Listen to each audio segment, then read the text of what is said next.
Good morning. It's the Monday morning cup of coffee. I'm Tommy Womack, your host, with my Choose Love coffee cup right there. Let's have a sip, shall we?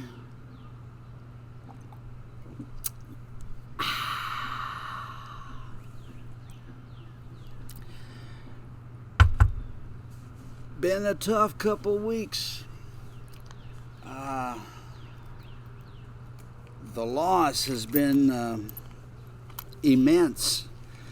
2 weekends ago, was the Celebration of Life service for Kim Weber in Knoxville.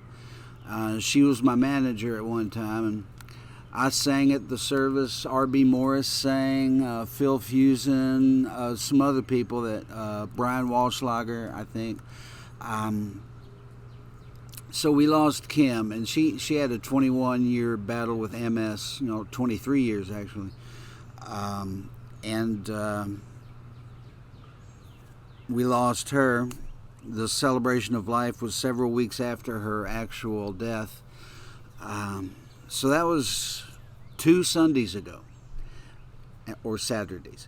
And this past Friday and Saturday were 2 in a row. Ann Satterfield, who is a dear, dear, dear, dear friend, and I just used the present tense describing her. That's how far it's sunk in yet. I mean, I'm stunned. We had surgery at the exact same time, the exact same day, in the exact same hospital. They were taking a tumor out of me and one out of her. We saw each other in the lobby at 5 a.m. And I was sitting in a hospital bed in the little alcove where they, set you before you go into surgery, and they wheeled Ann by. And she said, "Hey, man, love you." And I said, "Love you too." And so far as I know, I'm the last civilian, non-medical person that ever got to exchange words with her. And they tell you every operation has complications to it. Well, hers had serious complications, and she's gone. And I'm tore up about it. Kim had been 2 or 3 weeks to absorb the shock, but this is still just a few days ago that Ann Satterfield just vanished before our eyes. We'll keep her spirit as much as we can, and we'll keep Steve Anderson's spirit as well. Steve Anderson's funeral was immediately following Ann's. And he was a good friend, close friend. We used to jam together a lot. He lived just south of Bowling Green, and we did some recording together at times, and he was just absolute sweetheart of a guy. Wouldn't hurt a fly, man. He's salt of the earth. And he got a lung infection and then COVID on top of that. It's the way I understand it to have happened. And we lost him, lost Ann and Steve inside of 3 days of each other, 2 days maybe. So that was like getting hit twice really hard. It's tough for me to feel grief. I'm on a regimen of antidepressants, enough of them to choke a mule, and I don't cry.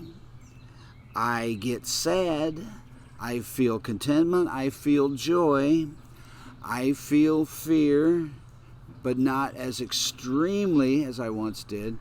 I have trouble feeling grief, and I never cried. Did I mention that? So I have a lot of time. I'm still having it with Peter Cooper.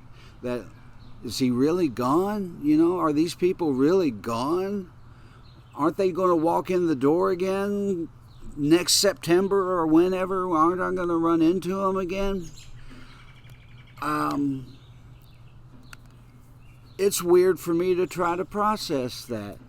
And I'm not saying I don't feel it. I'm feeling it. It's incredible loss for the Bowling Green community and the music community of Tennessee with Kim. And I don't know if I'm going to if I keep going here, I'll, probably say something untoward and upset somebody, so I won't do that. I will just tell you that I, with Dan Seymour and Lisa Oliver Gray, will be in the low volume room at the East Side Bowl on Gallatin Road this coming Friday night, the 26th at 8 p.m. And planning the California trip.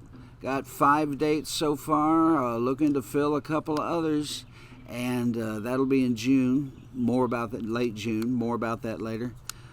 So anyway, Friday, 8 p.m., East Side Bowl, low volume room. Take care. Life, limited time offer. Tell somebody you love them today.